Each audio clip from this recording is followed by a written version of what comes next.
I never believed the Red Room stories. I thought they were just twisted urban legends born from the paranoia of people who spent too much time on the dark web.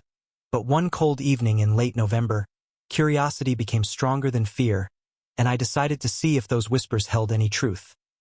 I downloaded Tor, adjusted my VPN, and went deep into the dark layers of the web, the kind that felt older than the internet itself, where pages loaded slowly and links didn't have names, just long strings of random letters and symbols that seemed to pulse in my vision like veins.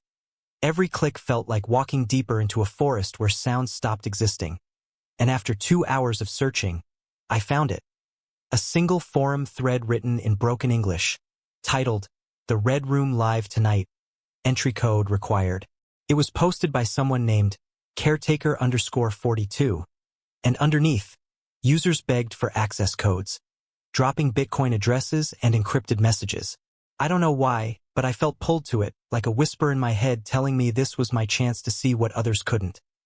I followed the instructions, sent a small transaction to the listed wallet, and within 5 minutes, I received a message, just a single line, "Midnight GMT. Don't record. Don't speak. Just watch."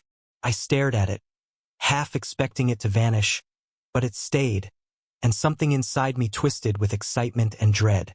Midnight came and I clicked the hidden link.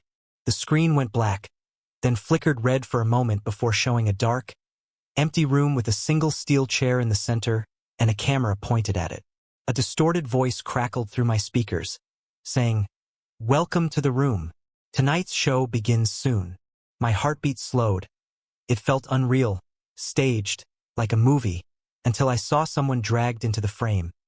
A man blindfolded, tied to the chair, trembling. Behind him stood 3 figures wearing masks that looked hand-carved from wood, painted with old symbols I didn't recognize. The comments section beside the stream was filled with usernames from all over the world, bidding in cryptocurrency, their messages flashing things like, "Next cut $500, or "Turn camera closer." My hands shook. I wanted to exit, but something in me froze. The screen's light was the only thing glowing in my dark apartment, and I remember thinking that it was too silent outside, as if even the city had stopped breathing. Suddenly, one of the masked figures turned and looked directly at the camera, as if staring straight at me through the monitor, and in a calm European accent said, "For the curious one watching from Lyon." My stomach dropped. Lyon, that was my city. I hadn't typed anything. How did they know? I quickly unplugged my Ethernet cable, but the stream didn't stop. It kept running, even though I had no connection. The voice continued, "Curiosity always has a price." The man in the chair began screaming as the masked figure lifted something shiny. Maybe a scalpel, maybe a knife, but the camera glitched right before contact, cutting to static. My laptop shut off by itself.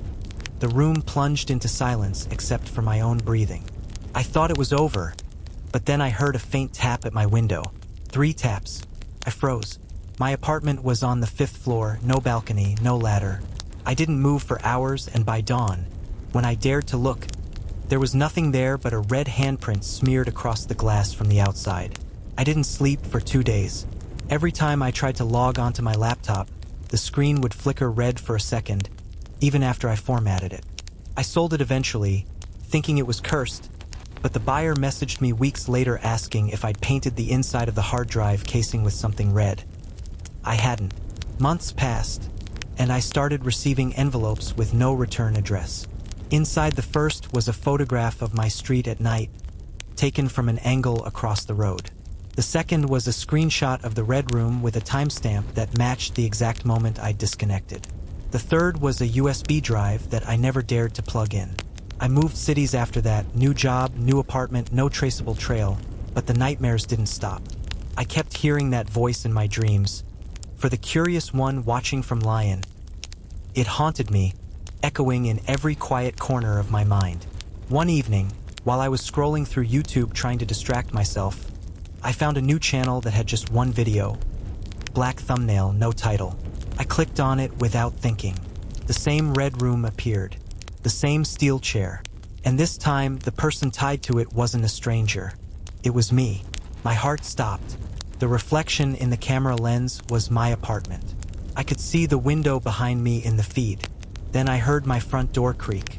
I spun around, but there was no one there, just the faint smell of iron, like rust or blood.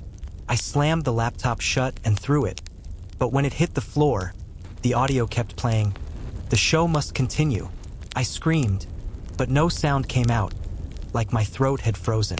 Everything went black. When I woke up, it was morning. My laptop back on the table, screen blank, except for one new file on the desktop named Replay. I didn't open it. I moved again after that, to a remote village near the French border, no Wi-Fi, no electricity, just peace. But even there, sometimes I wake up to the glow of a red light blinking in the dark, like a recording indicator. I've destroyed every device I owned, and yet somehow the feed keeps finding me. I've realized now that once you enter a red room, you never really leave. You become part of it, content for someone else's curiosity.